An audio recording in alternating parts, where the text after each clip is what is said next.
제게 주어진 시간이 한 15분밖에 없네요. 기도하겠습니다. 주님, 보내셔서 여기 왔습니다. 이 시간에 함께 하시고 붙잡아 주시옵소서. 전하는 자나 듣는 사람 모두가 마음을 열어 성령님의 외치시는 소리를 듣게 하옵소서. 예수님의 이름으로 기도드렸습니다.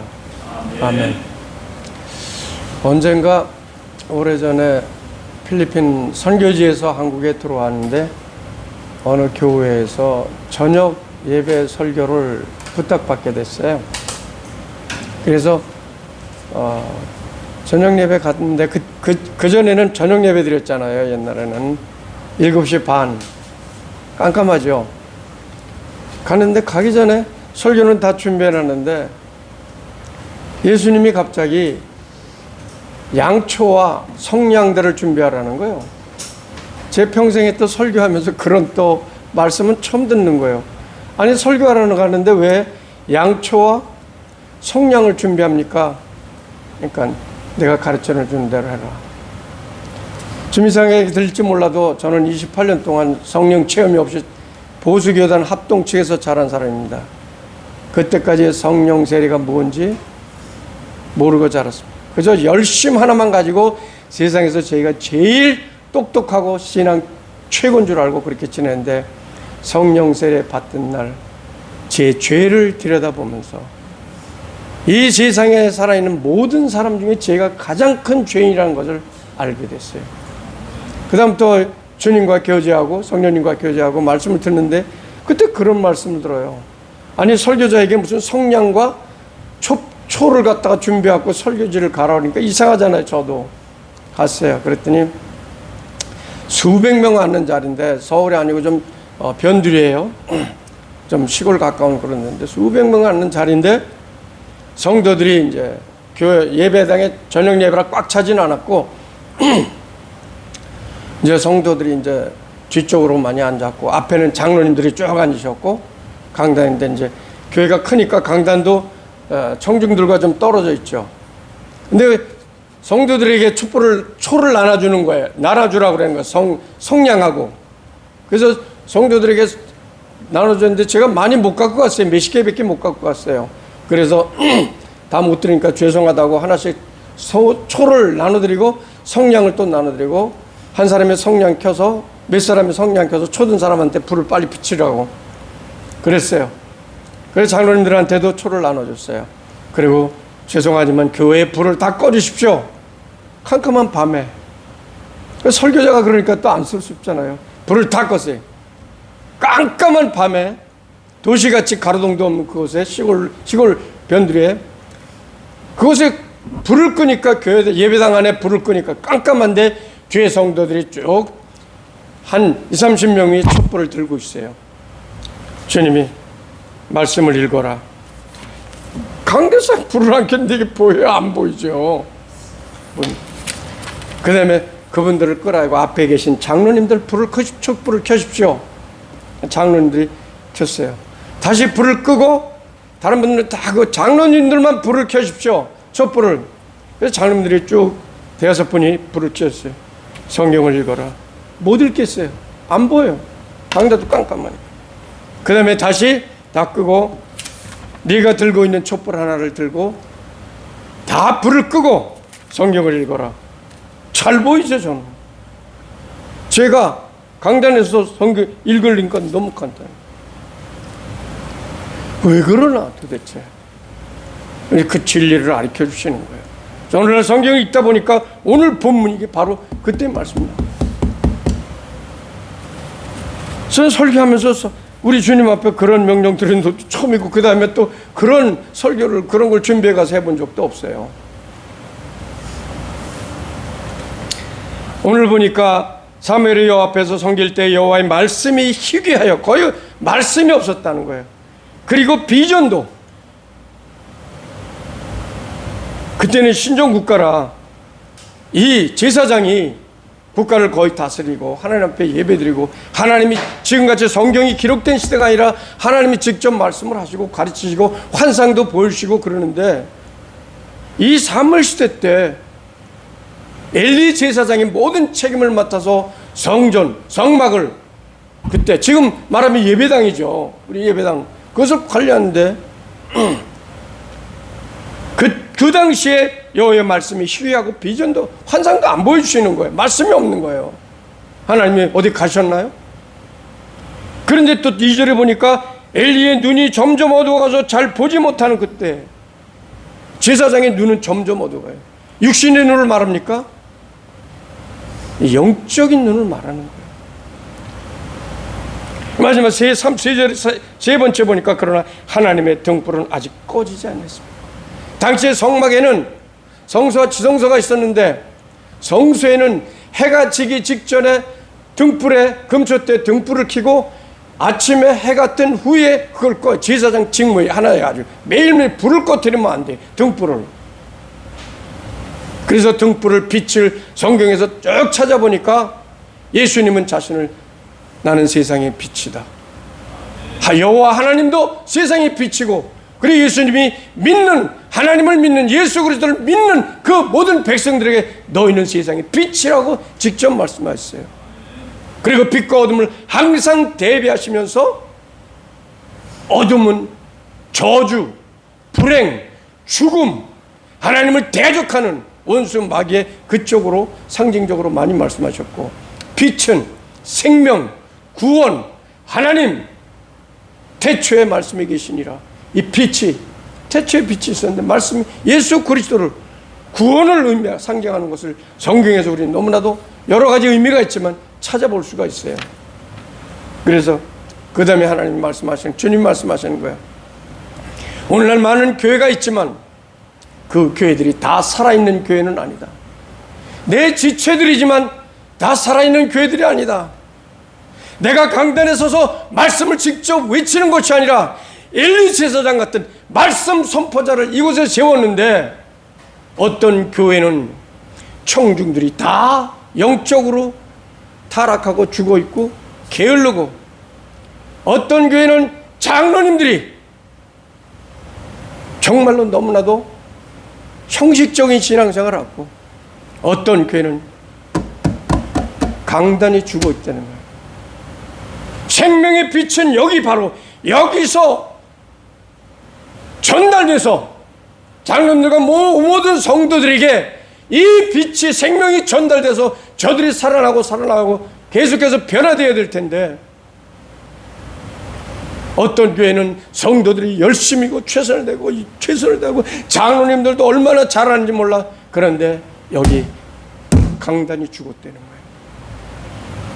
생명의 말씀.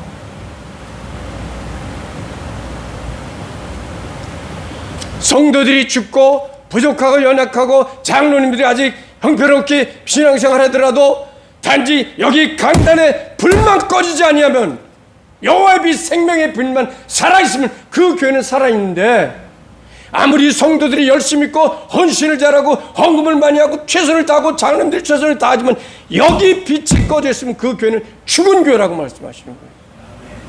깜짝 놀랐어요.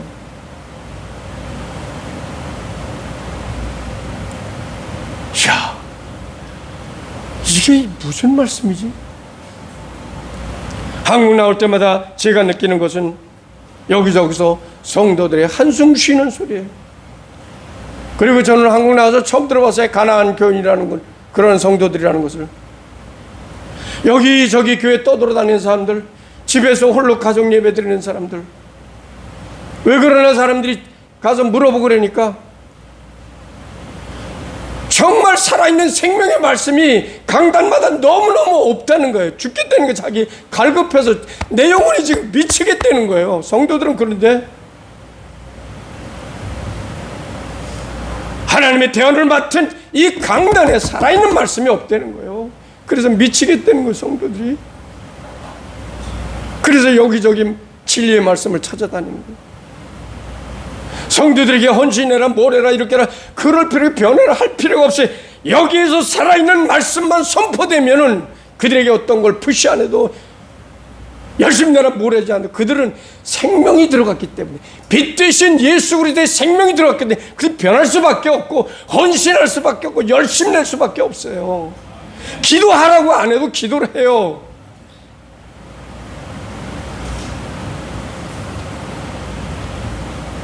그런데 성도들이 살아있고 열심히 내고 헌금 많이 바치고 시간마다 기도하고 장로님들이 열심히 내서 목사님 해드릴 거 다 해드리고 막 그랬는데 목사가 게을러서 자기 설교가 세상에 최고인 줄 알고 그래서 사람들 많이 모인 줄 알고 말씀 준비하면서 자기 자랑하려는 목회자들이 제법 있더라고.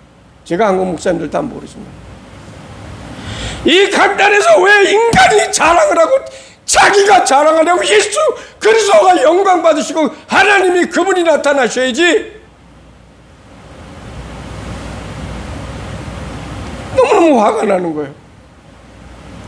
오늘 열심히 준비하고 이제 또 한국 나왔을 때 어느 교회 초청을 받아서 설교하러 가려고 말씀하셨어요.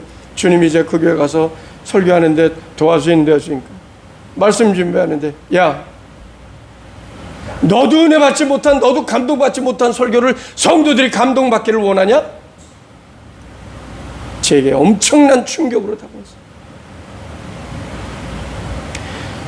너도 감동받지 못하고 너도 은혜 받지 못하고 그저 자기 지식 가지고 자기 열심히 돼서 준비한 그거 너도 감동받지 못하는데 성도들이 감동받기를 바래? 그 말씀을 저는 오래전에 들었는데 얼마나 충격으로 다가왔는지 몰라요. 무시무시한 말씀이죠. 한국에 나와서 성도들이 아픈 모습을 볼 때 저들이 왜 그럴까? 뭐 때문에? 주님 말씀이 생각나는 거예요.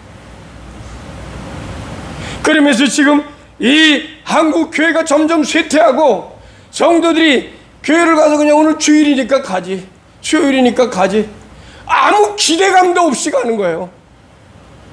교회가 망가져가고 교회가 쇠퇴하고 이 국가 하나님이 그렇게 사랑해 주셨는데 이 국가는 악의 무리들이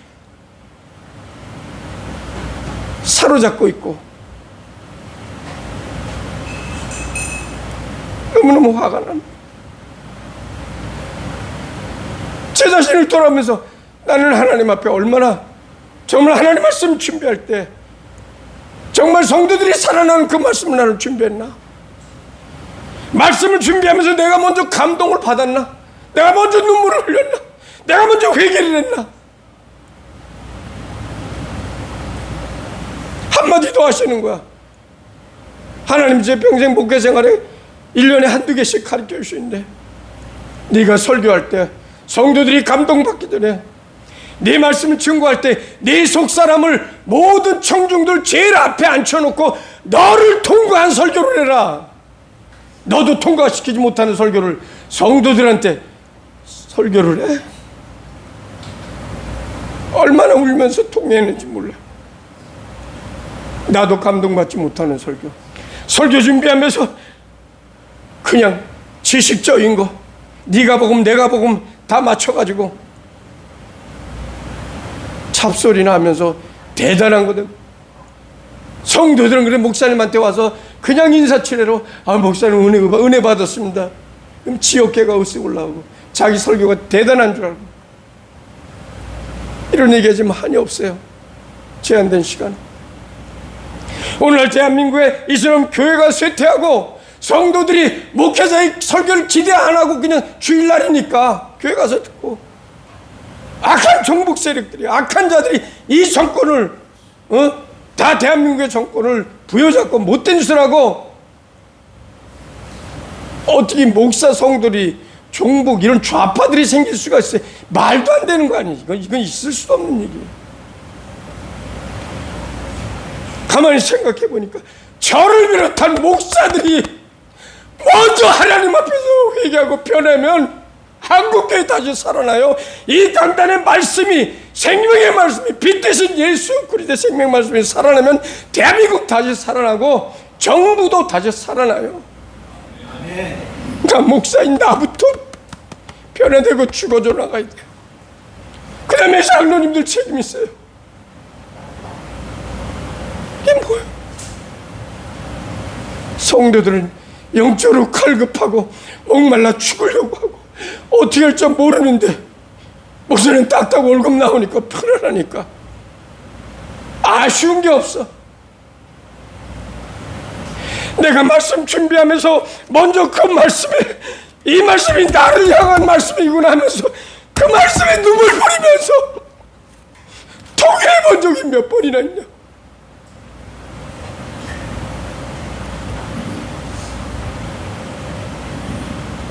여러 가지 문제가 있겠지만, 여러 가지 대한민국이 이렇게 되고 한국 교회가 뒤떨어지고 자꾸 쇠퇴하고 많은 이유가 있겠지만, 저는 목사로서 첫 번째 책임이 목사인 저에게 있고 대한민국 목사님들에게 있다고 정말 외치고 싶고, 우리 같이 회개하고 다시 이 강단의 말씀을 살리자고 말씀드리고 싶어요. 그렇게 강단에서 자기 자랑하고 싶어서 어쩌죠.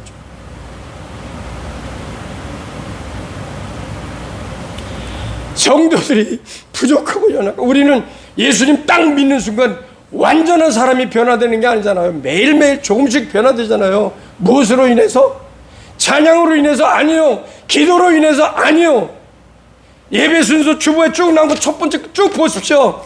첫 번째, 인간을 변화시킬 수 있는 것은 생명 되신 말씀, 예수 그리스도를 상징하는 이 말씀이 인간을 변화시키는 거지, 다른 프로그램이 인간 변화시키고 교회복시키는 거 아니에요. 사람들 많이 모인다고? 그러면 이단은 몇십만 명, 몇백만 명 모이는데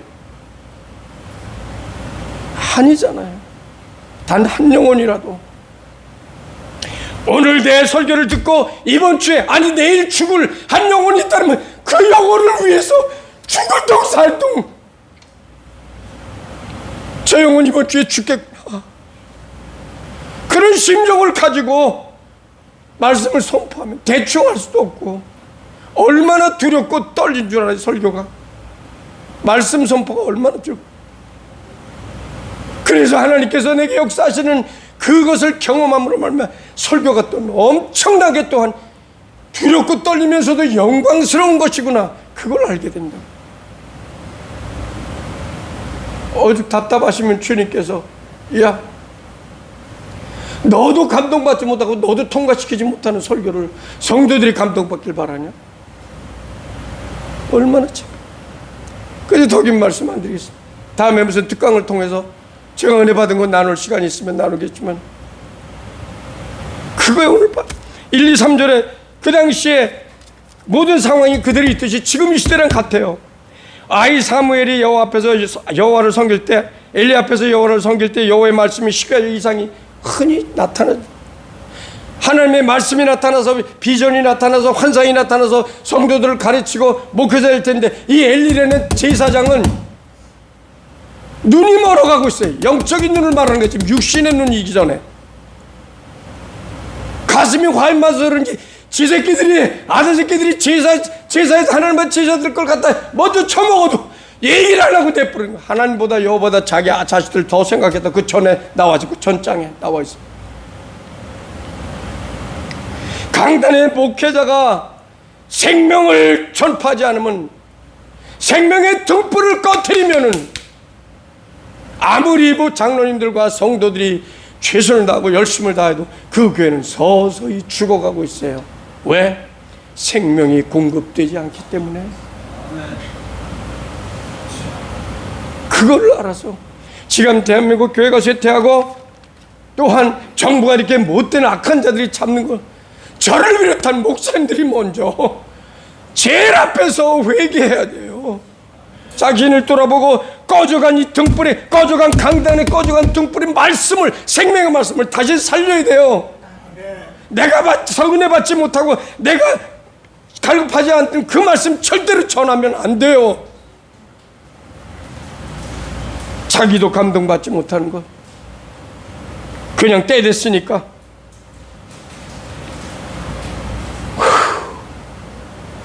목사님들, 강단의 말씀이 다시 살아나면 대한민국 교회가 살고, 대한민국 정부가 살고, 예수 그리스도와 하나님, 삼위 하나님이 이 땅에서 큰 영광을 받으실 것을 여러분은 정말 기대하면서 목사님을 위해서 그렇게 기도하시고, 목사님 자신들은 저와 함께 늘 내가 먼저 감동받지 않은 설교는 절대로 하지 않겠다,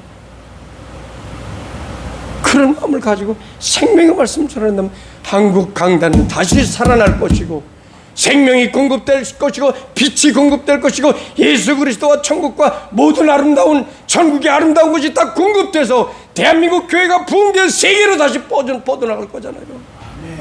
우리 함께 모두 기도를 하시고 저 같은 부족한 목사들을 위해서 기도해 주십시오.